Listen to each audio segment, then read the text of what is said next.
Alright, mailbag number 3. Finding Nemo 2 was just announced. It's called Finding Dory Thoughts. Yes, I do have thoughts, and this is usually the time where I would say, well, let's just wait and see what happens. We don't even know what the script is yet. Aside from the title, we really don't know what this film is going to be about. However, just based on the name alone, I'm already a little worried about this. It concerns me that this is Finding Dory and not Finding Nemo 2. You're putting a big emphasis on a supporting character who worked so well in that support role. I don't know what a movie about Dory would be, and I'm very concerned that maybe simply due to the popularity of the character, the character was so popular, it reinvigorated Ellen DeGeneres' career a lot. And so I understand that the character is very popular and very well known. It doesn't seem to me like a natural thing to center an entire movie around that character, especially since even Finding Nemo was an ensemble film. There was really no main character at all. It's called Finding Nemo, but it is about a large swath of things, and so maybe this film will be as well. But the title alone is kind of making me think about Cars 2, where they took Mater, who I at least thought was good as a supporting comic character, and put him in the forefront with absolutely disastrous results. Even the people who liked Cars, I liked Cars okay, concede that Cars 2 was not particularly good, and is certainly not representative of Pixar's best. I think that Finding Nemo has better material to draw from, and so I'm a little more confident that this might be good, but the title and the fact that they are focusing on Dory, perhaps because she was such a popular character, worries me. But only time will tell. LucasArts Shutdown. Just got this in my news bin. Your worst fear about the merger has been realized.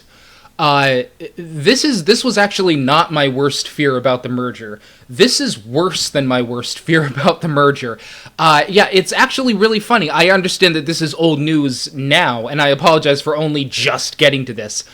But yes, I made that video about the Disney and LucasArts merger, and expressed that I wasn't really all that concerned about what Disney was going to do with the intellectual property as far as films go, and other mediums of that sort, maybe television, I don't know, at least we know there are going to be films.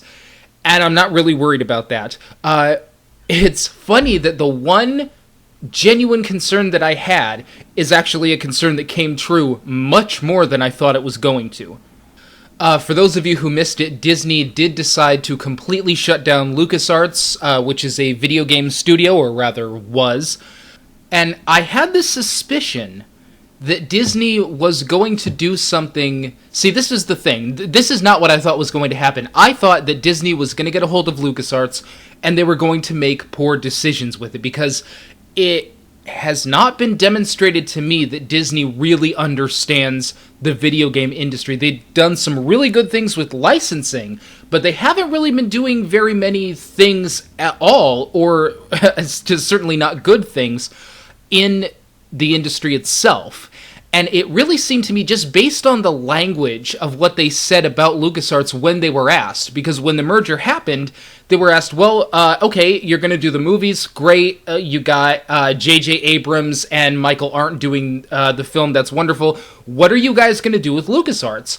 And it was this weird, vague, sort of confused answer, like, I don't know, maybe something mobile, that seems like it's in today, we'll probably do something with that. They just seemed like they really had no idea. And every instinct that I have told me that they did not know what to do with that studio. It seemed like a part of the deal that they didn't want or ask for, and it just came with the Lucas deal. And they had no idea what to do with it. If that suspicion is correct, I actually think that maybe, as much as I know this upsets some of the video game community, even though some of you have been asking me, well, what has LucasArts done in the last 10 years that was really good? I think that's a very good point. Their heyday was really kind of more than a decade ago. So I actually think that maybe this was a smart decision on Disney's part, because perhaps, and I don't have all the details, once again, this is just what my instincts are telling me, perhaps they looked at LucasArts, said, we really don't know what to do with this, plus Disney already has a video game studio that works for them anyway, so maybe they looked at LucasArts and they looked at the studio they have and said, why do we need two of these? I don't know. But perhaps they realized that they didn't know what they were going to do with LucasArts, so they said, let's just shut it down. It's better than making a lot of really poor decisions for something that probably isn't going to make us money anyway. So, I guess if all of my suspicions are correct, I understand why it happened. It's still a very sad thing. I mean, obviously, people lost their jobs, and people have a lot of fond memories of LucasArts, even though those memories might be from 10 years ago, and who knows what they would have done with Star Wars 1313, I think that's the title, or, whatever else they might have done.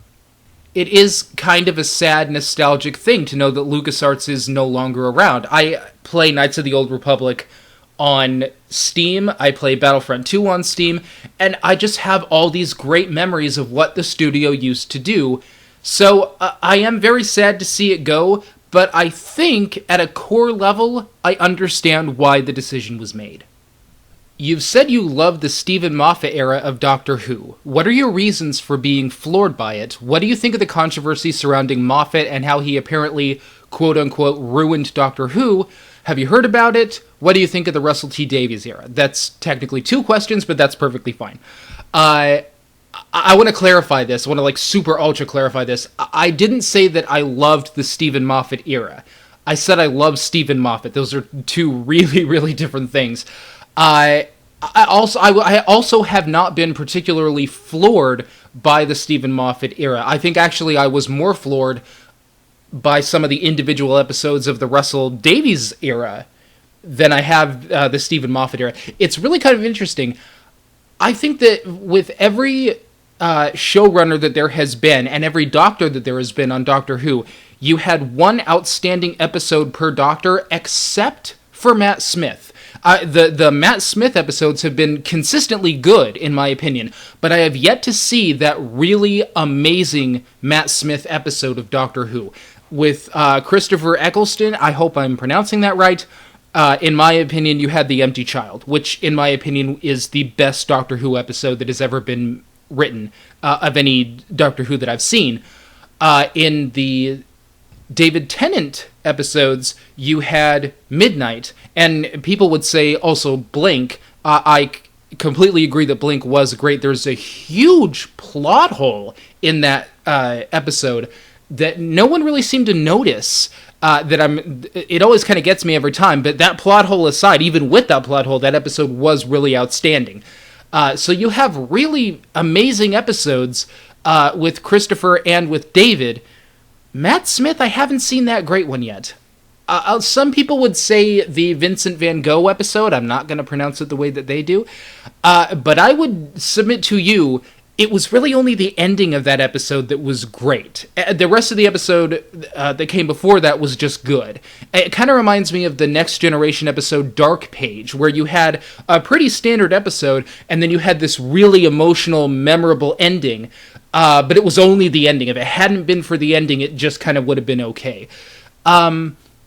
What I'm seeing from Stephen Moffat as a showrunner is consistency. They have been very consistently good episodes on his watch. Whereas with Russell Davies, you would get episodes that were kind of okay, and every once in a while he would drop something phenomenal. So it's really it almost evens out, in my opinion. With regard to the controversy surrounding Stephen Moffat and how he apparently ruined the show, I don't think there's the slightest kernel of truth to that. I think that is the kind of internet chatter you hear that sounds like it's a majority, and really it's not. I've seen the same thing with Twilight hatred from people who do not read Twilight. I've seen the same thing from Call of Duty hatred from people who do not play Call of Duty, and I think a lot of this is coming from disgruntled Doctor Who fans where the show got a little bit different and they took umbrage and now they are just being loud. However, I do think that there is an issue with Steven that wasn't there with Russell. And this is the one place where I think that I said it wasn't the slightest kernel of truth to what they were saying. I think that's true as far as the ruined part goes, but with regard to some issues with the show, here's where I think some of those complaints are legitimate.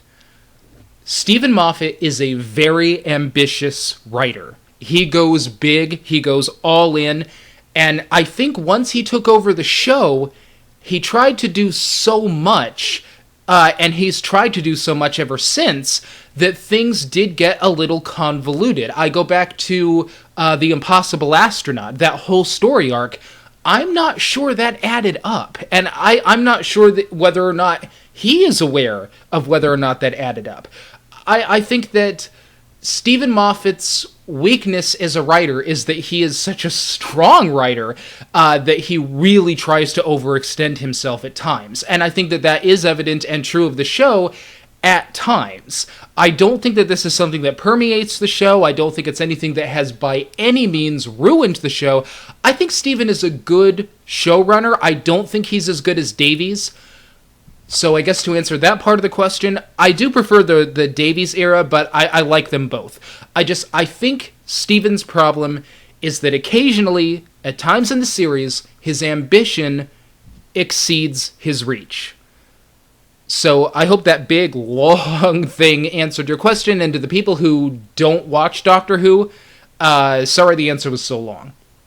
Okay, my question. I know you watched and loved Batman the Animated Series, but what did you think about the follow-up series Batman Beyond? Or if you haven't seen Batman Beyond, does the premise of a futuristic reinterpretation of Batman sound interesting to where you would want to see it, or would you rather just leave the original series well enough alone?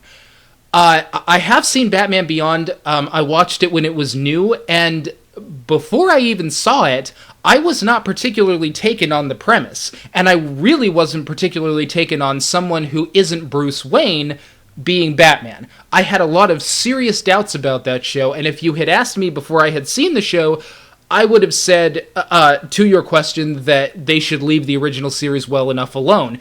It was bad enough when they changed the animation style and the quality of the writing kind of dipped in the end of the original animated series. To try and do a new show with this new guy, I just thought it was going to be a retread, and I thought it was going to be really stupid. I was actually really surprised by Batman Beyond. I thought that they actually could have gone further with it than they actually did. Terry McGinnis was fairly interesting, and it was kind of interesting to see someone with a completely different point of view and a completely different attitude take on Batman. I mean, McGinnis was a kid. He easily could have been one of the Robins, if most of the Robins didn't suck. But to see somebody like that try and take on the role of Batman, it was kind of Nightwing-esque at times, but I really actually did like that concept. The thing that I loved the most about the show was how they portrayed Bruce, because we got to see all of that angst and all of that putting his life aside and putting everything aside for the sake of Gotham. We got to see that pay off. Bruce never found anyone. He was alone. He had his dog, and that was it. And he was still pretty capable, even as an old man. It's been a long time since I've seen the show, and I haven't seen it nearly as much as I've seen the animated series, but I actually thought there was a lot of good done in that show. I think there was a lot of quality, and they really thought about this at times, and I actually really liked the show a lot. What film did you think was going to be good but failed to live up to your expectations? Honestly, I have to say The Avengers, only because I had heard that Joss Whedon was writing it. And that made me think, wow, this might actually be really good, because Joss is such a capable writer. He seemed to me like a person who could take even something that I'm not particularly interested in, like the kinds of superheroes and the kind of superhero things that those superheroes do in that franchise, and make them interact well and create an ensemble that is going to do something interesting. I was really let down by that. It really kind of reminded me of sitting in a room with Joss Whedon, watching him play with action figures of those superheroes, and just coming up with shit off the top of his head, and just the flimsiest excuse possible to get these guys all together and to interact in ways that aren't interesting and are not uncontrived. I know that was kind of complicated. rather than actually just doing something good, just doing something really substantive that just happened to have these characters in there. He's so good at that, and I admire him so much as a writer. In my opinion, he really missed on that one. Thoughts on My Little Pony? Okay, I'm only answering this because I get this question so often. First, because I guess the My Little Pony phenomenon is just that. It's a phenomenon. So naturally people want to know what I think, as I'm always talking about entertainment. Also, I think I might have mentioned as a joke somewhere in one of my reviews, I think it might have been Transformers, that I actually watched My Little Pony when I was a little kid. And so people want to know what I think about this. I would say to you that that's when I was a little kid. That story was actually true, but I think I was about 6 years old when I watched the My Little Pony show. I don't even remember it. And as far as the My Little Pony phenomenon is concerned, I don't really know very much about it. I have never seen the show. The show doesn't really look all that interesting to me. I think the brony phenomenon is very interesting. I would like to know what about this show is appealing to the older male audience. You would think that wouldn't occur based on a show like this. I don't see what little I've seen of this show. I don't really see a male audience really flocking to it. I would love to know what that is, or what that's all about. With regard to whether or not I have a problem with the bronies, or I think there's something strange about it, or something, it's just such a silly thing to get upset about. I've seen there kind of a backlash towards the bronies.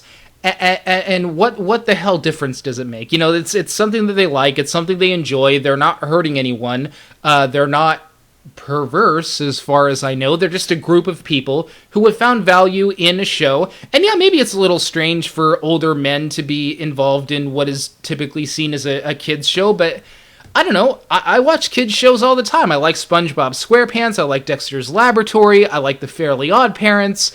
I love the Powerpuff Girls. Maybe I would like this show if I saw it. I don't know. It really doesn't make any difference to me. If it makes them happy, wonderful. Why Confused Matthew?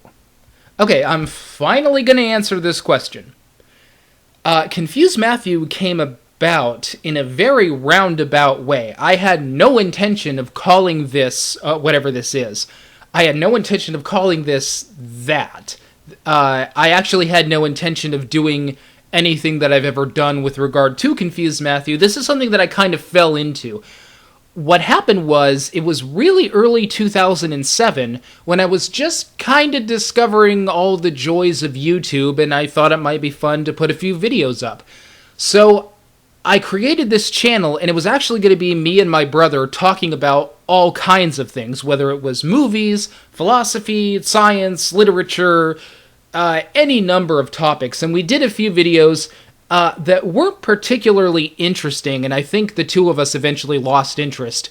The only thing we did, or rather the only thing I did that I thought was interesting, was Star Trek Generations, the crappy ending. That was the first video that I ever did, and I kind of liked it. I kind of got a chuckle out of it, and so I wanted to keep it around.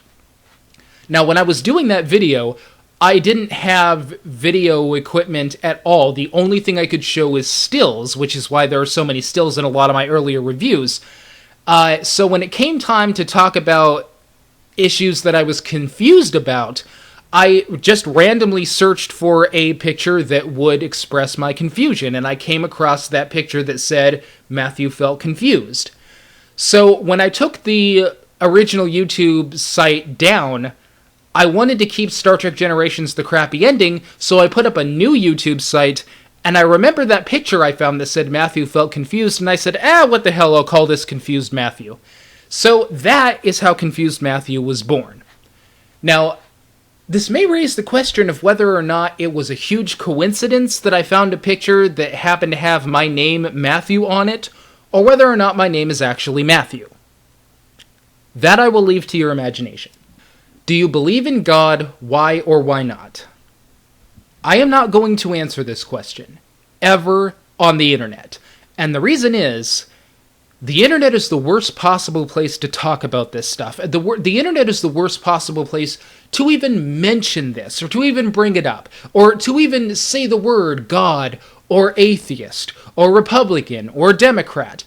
I completely refuse to discuss important things in this medium, because it's so fucking stupid. I'm not saying you guys are stupid. There are a lot of you who legitimately want to talk about this stuff. There are just too many more people out there, probably, who haven't discovered my site yet and would discover it if I answer this question or talk about it, and just fill my comment section with the stupidest shit imaginable. I know that I have talked about Richard Dawkins at times, I know that I've talked about philosophy at times, but these are all in the context of things that don't really have much to do with that actual subject.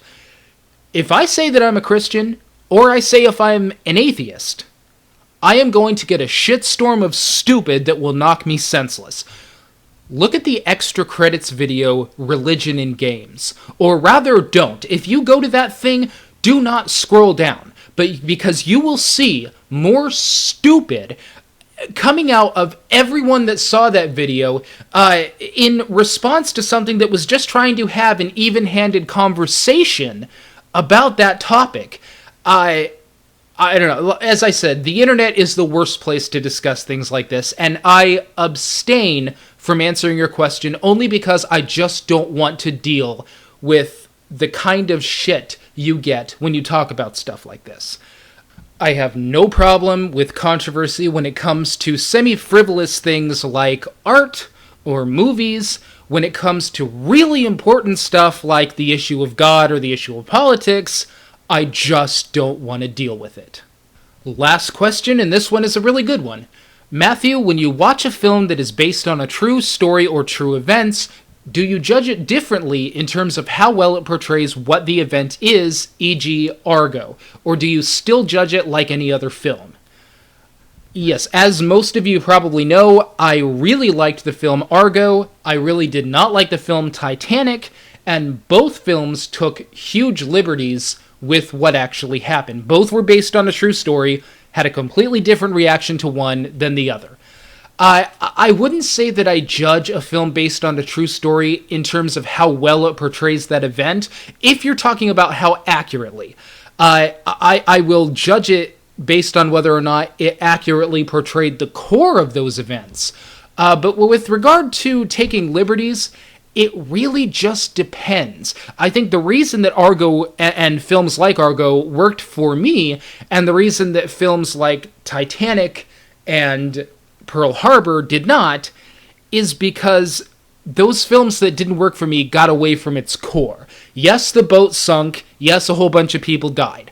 But you're leaving out what was important about the story of Titanic. With regard to Argo, I think that they were true to that story's core. They did take a lot of liberties, and there was a lot of drama that was not present in the real events, especially in the end. The end actually kind of got a little ridiculous when they were chasing them on the runway, which did not happen at all.